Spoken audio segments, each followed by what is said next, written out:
Boa noite, querido irmão que está aqui na igreja. Boa noite, querido irmãos que estão nas suas casas conectados pelo nosso canal. Como é bom poder sentir a presença do Senhor, Ele está neste lugar. Deus tem uma palavra de fé e de esperança para o seu coração nesta noite. Nós vamos ler a palavra do Senhor em Gênesis, capítulo 45, no verso 5 ao verso 7. Nós vamos falar sobre a vida de um homem chamado José. No primeiro momento, nós vamos ler a palavra. No segundo momento, eu vou dizer o porquê dessa reflexão, como ela chega ao meu coração, e depois eu vou contar a história de José, porque ela está compreendida em alguns capítulos do livro de Gênesis. Não vou ler todo esse texto, mas por certo você vai se sentir motivado em ler na sua casa a história poderosa de José, que diz assim, Gênesis capítulo 45, verso 5 ao 7. José já estava no Egito com seus irmãos, e ele diz assim: agora não se aflijam, nem se recrimine por terem me vendido para cá, pois foi para salvar vidas que Deus me enviou adiante de vocês. Já houve 2 anos de fome na terra, e nos próximos 5 anos não haverá cultivo nem colheita. Mas Deus me enviou à frente de vocês para lhe preservar um remanescente nesta terra e para salvar-lhes a vida com grande livramento. Feche seus olhos, eu quero orar por você, mas eu queria que você também pedisse a Deus que nesse tempo, essa palavra encontrasse o seu coração nessa noite. Pai querido, como é bom poder sentir a Tua presença. De fato, nós estamos aqui neste lugar que chamamos de casa do Senhor, a igreja. E como esse lugar nos acolhe por ser a Tua casa. E como nós nos sentimos abraçados, amados nesse lugar. Nós adoramos ao Senhor com canções que já renovaram a nossa alma, nosso coração. Mas nós temos uma porção da Tua palavra que o Senhor mesmo a colocou neste dia, nesta hora, e por certo vai encontrar o nosso coração para mudar a nossa perspectiva diante das nossas vidas nesse tempo, nesse ano de 2021 em que nós estamos vivendo. Então, Pai, fale ao nosso coração. Que o Senhor possa agora recolher a nossa ansiedade, recolher as nossas dúvidas, tudo aquilo que é inquietação da alma, inquietude humana, nós queremos deixar no seu trono de graça. Cuida disso, e que nada venha atrapalhar a comunicação com o Senhor, e fale ao nosso coração. Assim nós oramos no nome de Jesus, amém. Querido, há uma semana atrás, obrigado Lucas, Deus te abençoe. Há uma semana atrás, lendo um artigo da Ultimato, a edição julho e agosto de 2021, a Ultimato é uma revista bimestral muito boa para nós lermos, e com textos, artigos, publicações abençoadoras. Então, lendo um artigo cujo tema era sobrevivendo a Covid, vírgula. Para quê?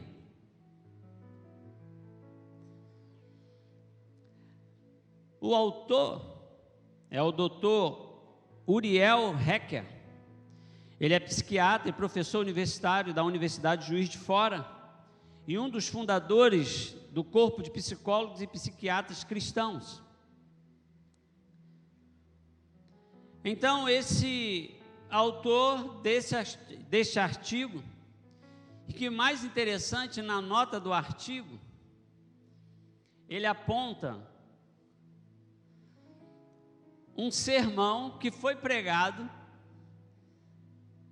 em 1860 por Charles Spurgeon, na ocasião da epidemia de cólera. Olha que interessante. E o autor traz uma nota sobre esse artigo, apenas o cita, que ele o leu. E esse artigo foi escrito em Londres, na Inglaterra, e o tema do artigo era poupado da epidemia. Olha que Charles Spurgeon usou o texto de Ezequiel, capítulo 9. Mas ele ministrou à Inglaterra nessa mesma direção. Então, sobrevivendo à Covid, para quê? Após dissertar sobre a pandemia e suas consequências, enfermidade e morte, ele pergunta ao leitor, e aí palavras dele: por que estou sendo preservado, enquanto sucumbem os meus amigos, o meu colega e o meu vizinho? Então, na sua conclusão deste artigo, e aí eu estou transcrevendo na íntegra, na sua conclusão ele fala assim: cabem mais que nunca as interrogações, 2 pontos. Porque estou sendo poupado? Para que permaneço ainda vivo? Qual o propósito da minha existência durante e após a atual tragédia? E ele termina o artigo dizendo: nosso Deus, por certo, está implicado em tudo isso, e Ele mesmo, dizendo a respeito de Deus, Ele mesmo poderá direcionar-nos segundo 2 pontos: sua boa, agradável e perfeita vontade. Que texto interessante, que move o meu coração. E então comecei a pensar sobre a história desse homem, uma história muito inspiradora. A história de José, que está compreendida em Gênesis 37 ao capítulo 50, e depois eu lhe oriento a você buscá-la durante essa semana para consolidar os conselhos dessa palavra. José foi filho, 11º filho de Jacó, é o primeiro filho com a sua esposa que ele amava, a Raquel. Segundo Gênesis capítulo 30, verso 24, José significa que o Senhor me acrescente outro filho. E eu pude entender por que Benjamim chega depois. Olha que benção. E em outros estudos, José significa possa ele, o Senhor, acrescentar. Que homem extraordinário, que de fato Deus acrescentou muitas coisas. E de fato abençoou um remanescente. Contando a história do seu pai, preferido do seu pai. Essa preferência custava a rejeição e o ódio dos seus irmãos. Gênesis capítulo 37, verso 4, vai dizer que não bastava apenas essa predileção por ele, José ainda sonhava, apontando para um tempo em que seus irmãos deveriam obedecer e o servir. Isso foi terrível. E então esse ódio motiva a venda de José a uma caravana de mercadores, que que o leva para a casa de Potifar, o oficial do faraó. E aí nós chegamos então a Gênesis capítulo 39. Usando um recorte, eu contando uma história mais rápida. É nesse momento, do capítulo 39, o verso 2, é que nós vemos de forma tão especial a intervenção de Deus na vida desse homem, onde Deus vai mostrar o projeto que Ele tem para este homem que vai abençoar muito a vida de uma nação, de um reino. Gênesis capítulo 39, verso 1 e 2 diz: José havia sido levado para o Egito, onde o egípcio Potifar, oficial do faraó, o capitão da guarda, comprou dos ismaelitas que tinha levado para lá. E o verso 2, ele diz: o Senhor estava com José, de modo que este prosperou a passar a morar na casa do seu senhor egípcio. Deus intervém na vida deste homem, depois de ser preterido pelos seus irmãos, odiado, e está num poço, vendido. Ele então chega à casa de um oficial do faraó, e a palavra do Senhor diz que Deus estava com José. Deus então mostra o seu projeto de bênção, para de fato ele ser um instrumento nas mãos do Senhor para ser bênção, ou seja, preservado para abençoar e servir. É onde Deus quer chegar comigo, com você. Diante de alguns amigos, diante de alguns irmãos, diante de alguns familiares que foram diante da Covid, que levam essas pessoas queridas, e eu e você estamos aqui. Há uma pergunta nessa noite que não quer calar: para quê? Por que é que Deus está preservando a minha vida, a sua vida, para viver nesse tempo? Porque Ele preservou a vida de José, para José ser um instrumento de bênção. E então, Gênesis capítulo 39, verso 2 diz que o Senhor estava com ele. E o verso 3 diz que quando este percebeu que o Senhor estava com ele, quando o oficial percebeu que ele tinha alguém muito especial na casa dele, e que fazia prosperar em tudo que realizava, verso 4 diz: agradou-se de José e tornou-se administrador dos seus bens. Potifar deixou seu cuidado da sua casa e lhe confiou tudo que possuía. Desde que o deixou cuidando da sua casa e todos os seus bens, o Senhor abençoou a casa do egípcio por causa de José. Eu creio que nós estamos sendo preservados dessa terrível pandemia, aonde nós estamos fazendo 500 dias de pandemia. Hoje, no programa, na televisão,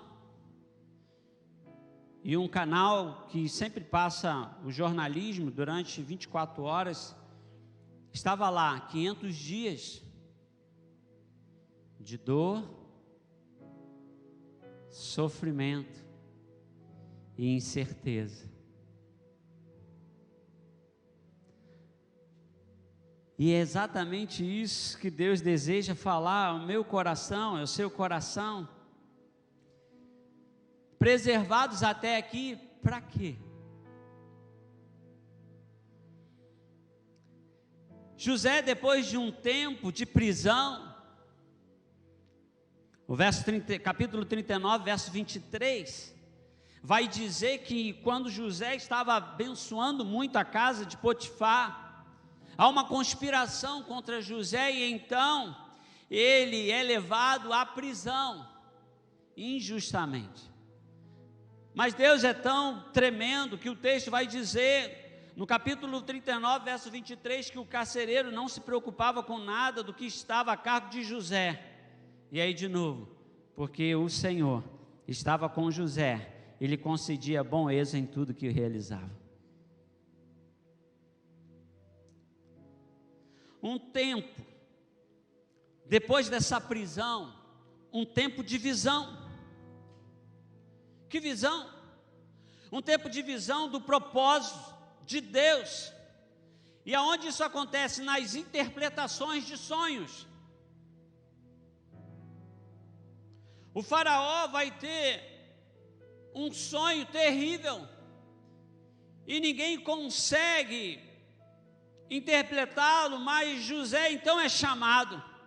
Deus dá uma visão do propósito dele, de um futuro próximo, e que durante 7 anos haveria fartura, e depois de 7 anos haveria a escassez. Deus mostra, através da visão, a este homem o propósito dele nas interpretações, até José então ser escolhido. No capítulo 41, no verso 39 ao 43,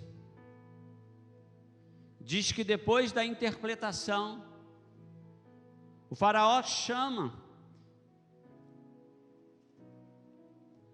e o verso 39 diz assim: disse, pois, faraó a José: uma vez que Deus revelou todas estas coisas, não há ninguém tão criterioso e sábio como você.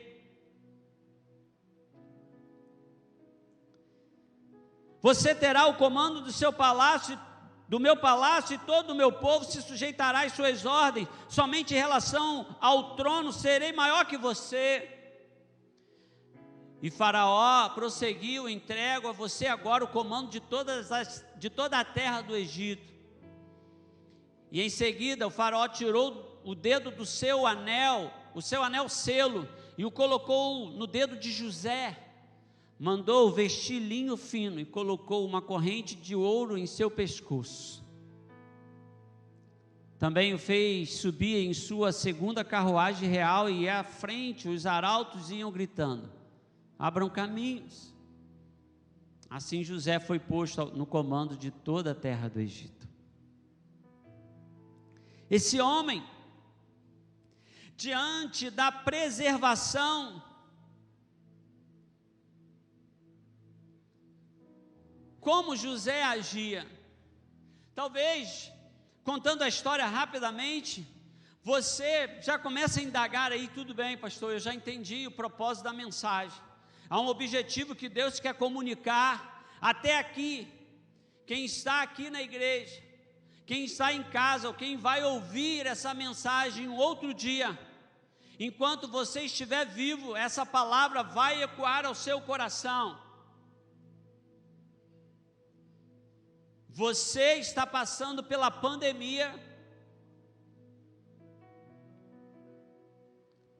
Para quê? E aí, talvez você diga assim: eu já entendi que eu já estou preservado para ser bênção. Eu já entendi que Deus está preservando a minha vida para ser um instrumento de bênção no trabalho, na igreja, na faculdade, aonde quer que esteja. Nós vamos ser agente de bênção, mas como é que eu posso fazer isso? E aí eu fiquei me perguntando: como é que José viveu para ser um agente abençoador, um agente de bênção?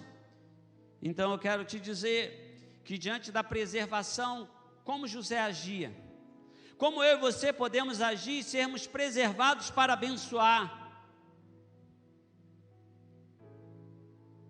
eu quero ministrar duas chaves para o seu coração. No capítulo 39, do verso 9, José está vivendo uma dificuldade dentro da casa de Potifar.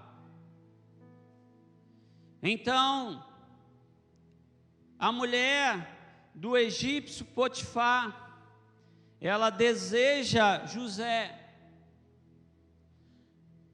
E então José se livra dela. José não aceita a proposta, porque era uma proposta indecorosa, uma proposta fora da vontade do Senhor, uma proposta que tiraria o propósito de ser preservado para abençoar. Se José cai nessa armadilha, ele seria preservado para amaldiçoar, para enfrentar, para fazer mal. Então, o texto vai dizer que quando José, no verso 8 do capítulo 39, se você puder colocar aí para mim, diz que o verso 7 diz que a mulher do seu senhor começou a cobiçá-lo e convidou para deitar-se com ele. O verso 8 diz: mas ele se recusou e lhe disse: meu senhor não se preocupa com coisa alguma de sua casa, e tudo que o tem deixou aos meus cuidados. Ninguém desta casa está acima de mim, ele nada me negou a não ser a senhora. Agora essa é a frase que nós precisamos entender, quando ele fala, ele nada me negou a não ser a senhora, porque é a mulher dele. Agora José fala uma frase que eu e você precisamos entender. Como poderia eu, então, cometer algo tão perverso e pecar contra Deus? José, preservado para abençoar, não aceita uma proposta, porque o seu compromisso é com o Senhor, e por isso se comporta com temor. Você pode dar um glória a Deus aí? Se você tiver compromisso só com você, tiver compromisso só com as coisas terrenas e não tiver temor ao Senhor, você vai abrir mão, você vai negociar, você vai aceitar algumas propostas indecorosas dessa vida. Mas José é alguém extraordinário e preservado para abençoar vidas. Então ele entende que o seu compromisso é com o Senhor e por isso se comporta com temor. Provérbios 9, verso 10, diz o que? Provérbios 9, verso 10. Você pode ler? Vamos ler todos juntos, vamos lá? O temor do Senhor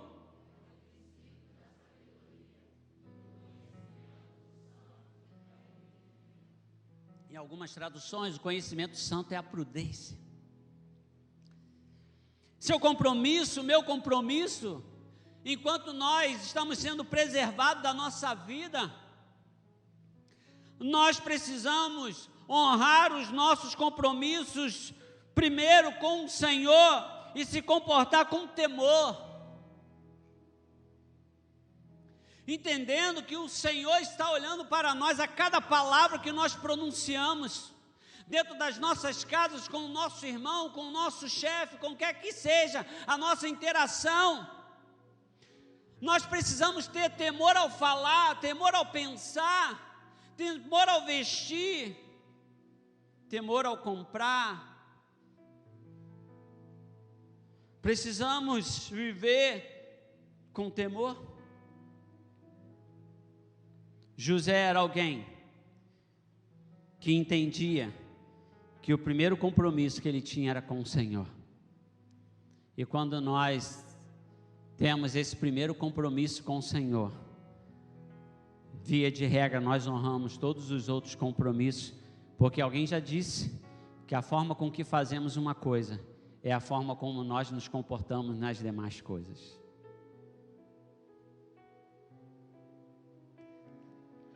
Segunda coisa, segunda chave. Então, seu compromisso é com o Senhor e por isso se comporta com temor no coração. segunda coisa, que ela está em Gênesis capítulo 41, verso 33, após José,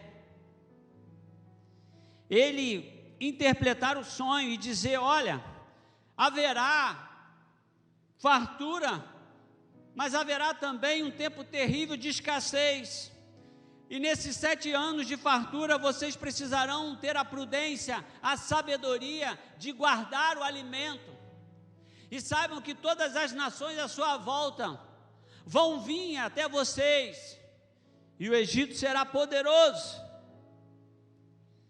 E aí ele dá um conselho a Faraó e diz assim, verso 33 do capítulo 41, procure agora, ó Faraó, um homem criterioso e sábio, coloque-o no comando da terra do Egito. Ele ainda dá um conselho.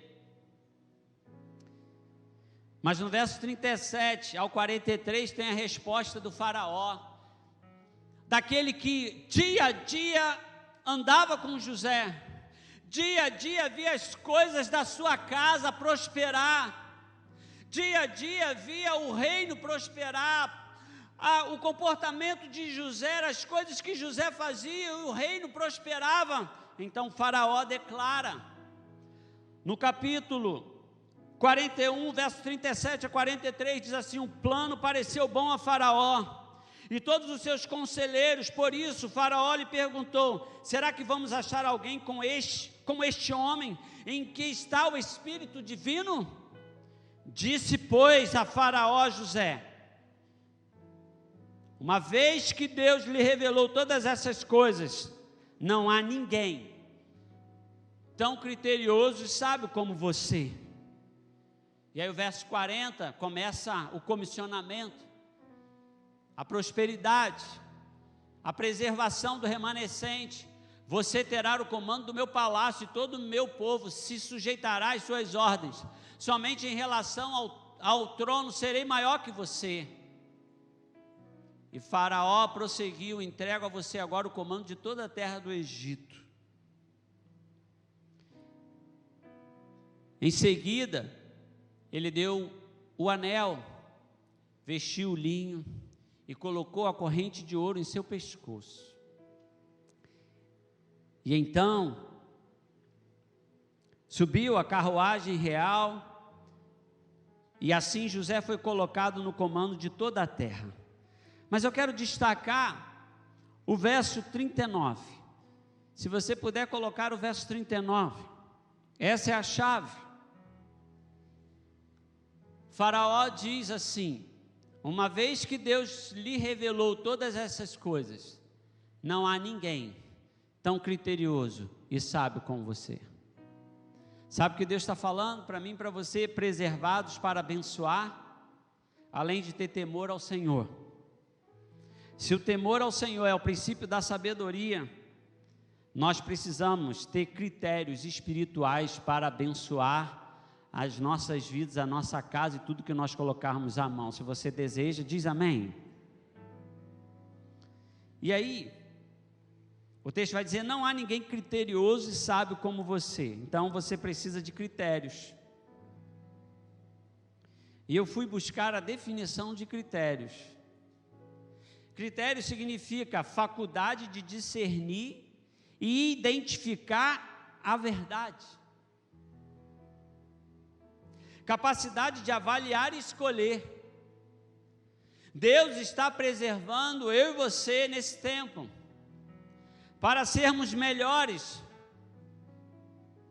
mas com critérios, com faculdade de discernir e identificar a verdade. E a verdade está na palavra do Senhor. Aleluia, glórias a Jesus. E essa verdade, ela deve permear as nossas decisões, e se as decisões estão aqui, você será um agente, como José, um agente de bênção, um agente de influência. Ele vai dizer 2 palavras: não há ninguém tão criterioso e sábio como você. Então Deus está te dizendo que além do compromisso, do temor ao Senhor ele está dizendo que eu e você precisamos ter critérios, e critérios a partir da sabedoria divina, porque se você olhar no verso 37, Faraó reconhece que José é alguém especial. No verso 38 diz assim: por isso Faraó lhe perguntou: será que vamos achar alguém como este homem em quem está o Espírito Divino? As pessoas achavam uma sabedoria tão exponencial, em que Faraó diz: o que você conhece, o que você fala, os critérios que usa para as suas decisões, são critérios de sabedoria divina, e isso leva à paz do meu reinado, e não somente a paz, leva a prosperidade, a vida e a graça em todo e qualquer lugar, em todo e qualquer tempo, amém? O que acontece com José? Naquilo que nós lemos, capítulo 45, os seus irmãos vão no Egito comprar comida, e ao estar com José, José conhece os seus irmãos, e José, ele vai se revelar a seus irmãos. Há um sentimento que toma o coração de José,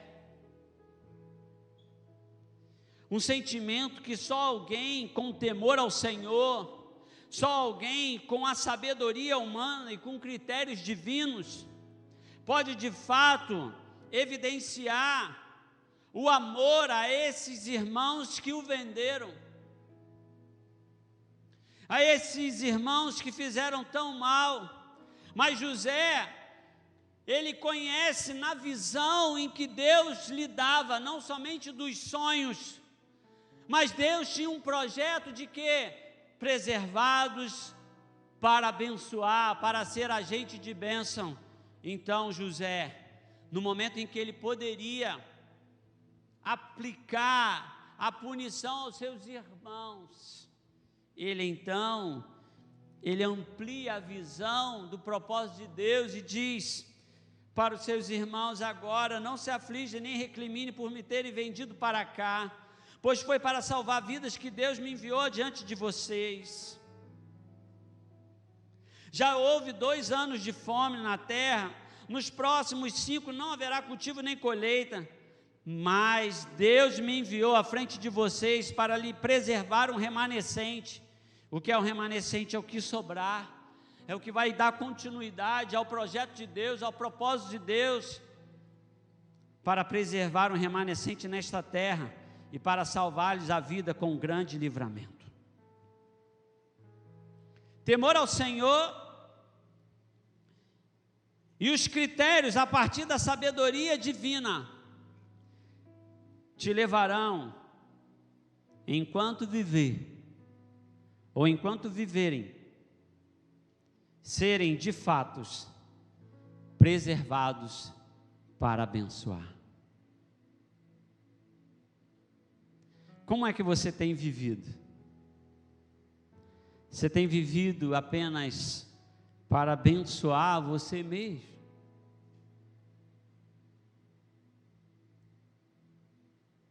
Tem vivido, você tem sido preservado para não compartilhar nada com ninguém? Está aí um momento para desenvolver o amor ao próximo nesse tempo de pandemia. Preservados para abençoar, preservado para compartilhar. Esses dias eu ouvi uma frase, que ninguém é tão pobre que não tenha nada para compartilhar. E eu falei assim: é uma verdade.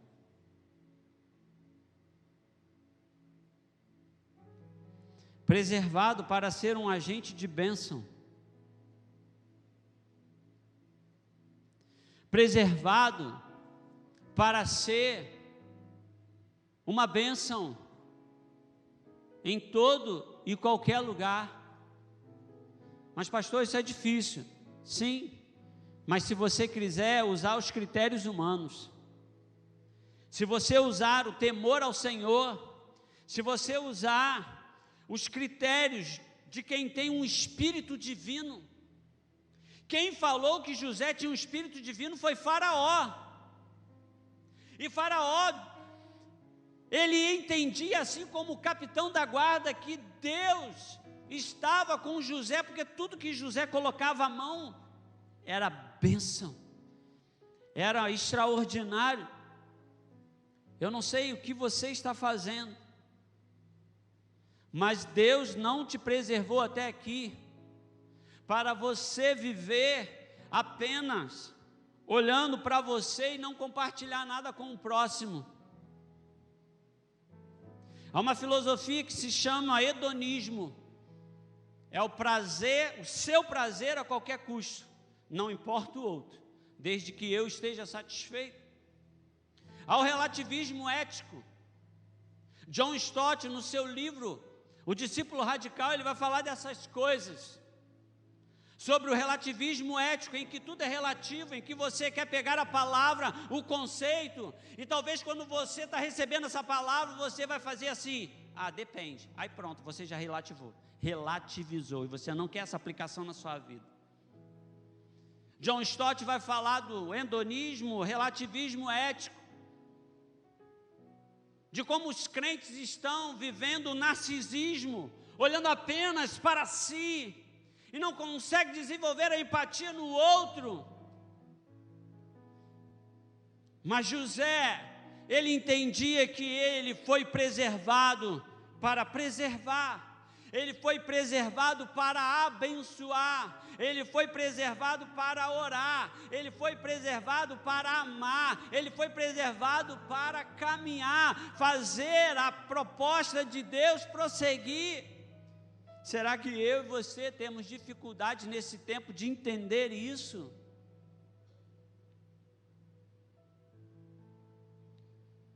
E é tão chato falar uma coisa que eu vou falar agora, que Deus está falando ao meu coração, e que a gente vê isso se repetindo de forma cíclica.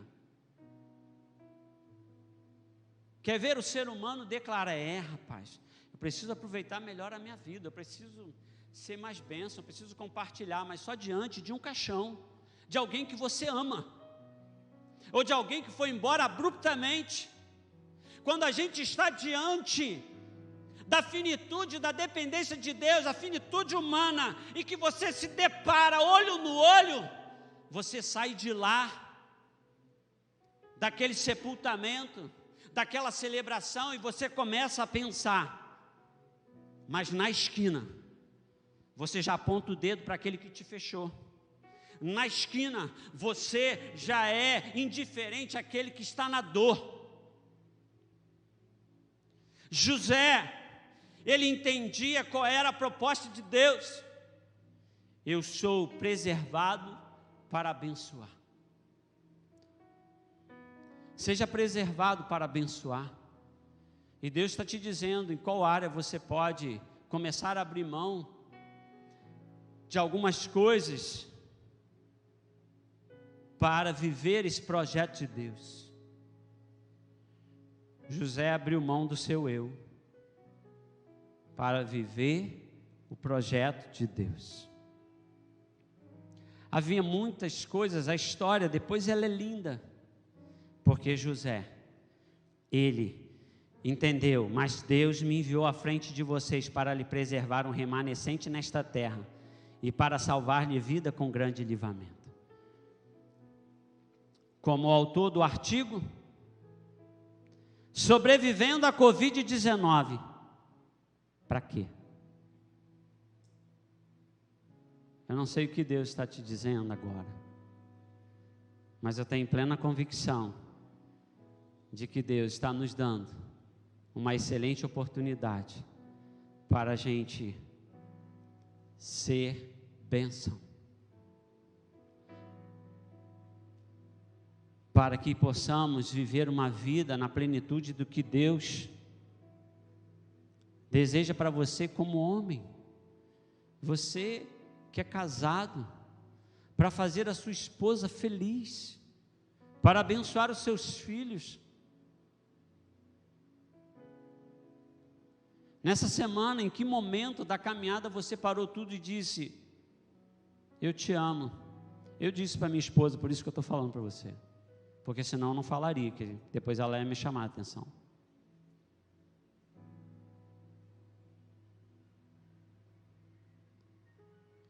Você já disse para o seu vizinho quanto ele é importante, porque ele te abençoa numa água, ou ele cuida dos seus filhos, pelo menos ele passa o olho na sua casa. Você já disse para algumas pessoas como ela é importante? Ou você vai preferir dizer quando ela não vai poder ouvir? E você sabe o que eu estou falando. Preservados para salvar vidas. Deus tem te preservado até aqui, porque Ele tem negócio com você. Não sei você, mas eu tenho colocado diante de Deus essas coisas. Deus, que negócio o Senhor tem comigo? O que é para fazer, né? O que é para avançar? Onde que é para avançar? Onde é para sair?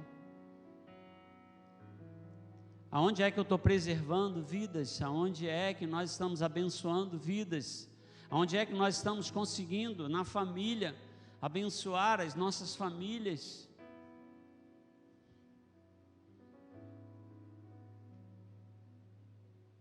Preservados para abençoar.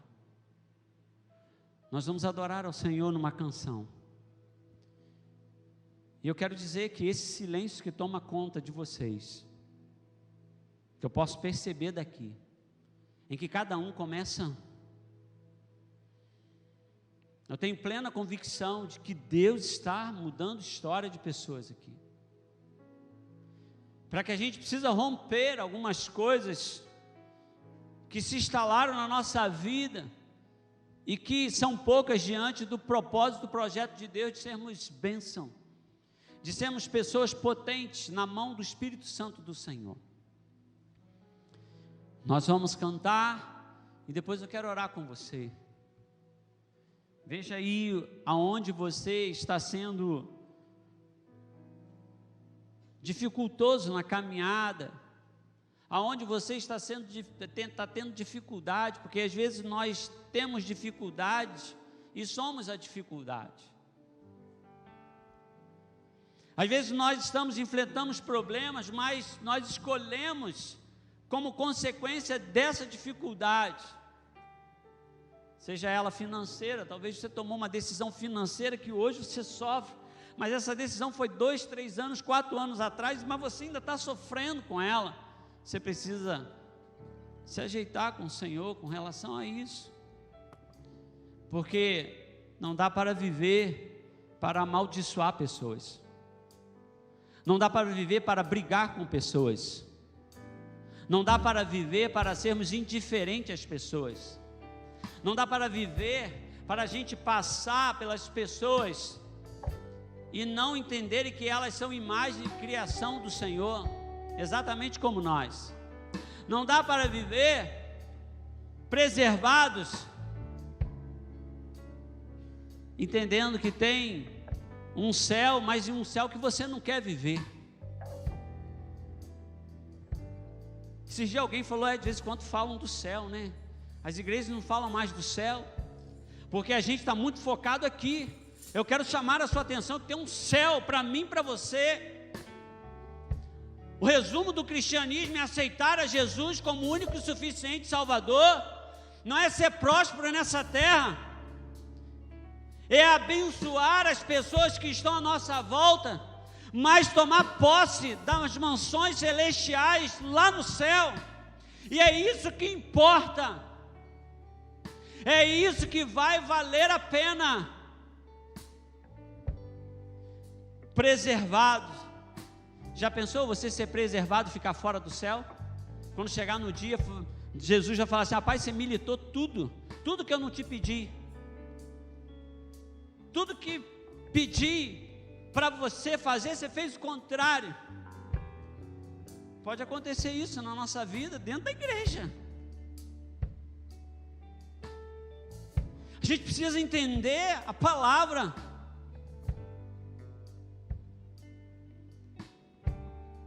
Há uma coisa que nós estamos conseguindo viver agora, o evangelho pleno.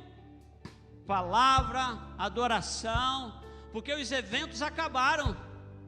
Porque o cristianismo era uma vida de eventos. E eram encontros de tudo quanto é nomes. E são excelentes, são maravilhosos, mas não o principal. O principal envolvimento com o Senhor é amar as pessoas, é estar com gente, compartilhar a graça do Senhor. Não é estar na igreja de segunda a segunda, é estar com o Senhor de segunda a segunda. Uma vez alguém, numa conversa boa, falou, e eu nunca mais esqueci, falando a crentes, a diáconos, presbíteros e pastores, gente que anda na igreja todo dia. E então foi ministrado o seguinte: não adianta você estar envolvido com a obra do Senhor se você não está envolvido com o Senhor da obra. O que vai fazer diferença é se você está envolvido com o Senhor da obra, porque o ativismo, ele está aí, mas o relacionamento com o Senhor é que vai fazer a diferença, porque quando a proposta vier, igual veio na vida de José, ele vai dizer: como eu posso fazer isso diante do compromisso que eu tenho com Deus? E aí as pessoas vão ver: nossa, ele tem critérios divinos, critérios da palavra, e é por isso que ele é bênção, preservados para abençoar. Vamos adorar ao Senhor.